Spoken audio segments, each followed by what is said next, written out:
If you read the headline of Branzburg versus Hayes in 1972, you walk away thinking there's no federal reporter's privilege. That headline is technically correct and practically misleading. The reporter's privilege lives in this country.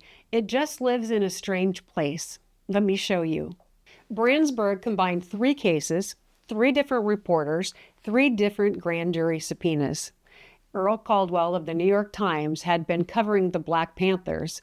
Paul Branzburg of the Louisville Courier-Journal had been covering hashish manufacturers.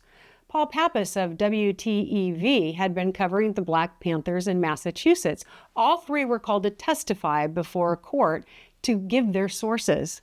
The court split. 5 justices in the majority said there's no First Amendment privilege for reporters to refuse to testify. 3 justices dissented. The 5th vote in the majority, Justice Lewis Powell, wrote a separate concurrence. Read the concurrence. Powell agreed with the majority's outcome, but he wrote that if a reporter is called to give information bearing only a remote and tenuous relationship to the subject of an investigation, or if the government doesn't have a legitimate need for it, the reporter would have a claim that should be judged on the facts, case by case. The sentence is privilege. Lower courts have spent 50 years operationalizing Powell's concurrence. They balance how relevant is the information? Can the prosecutor get it from somewhere else? How clear is the news interest? That's the federal reporter's privilege. It's not in the Constitution.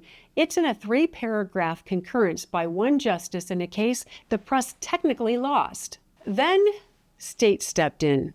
49 states and D.C. have some form of shield law, statutory or common law.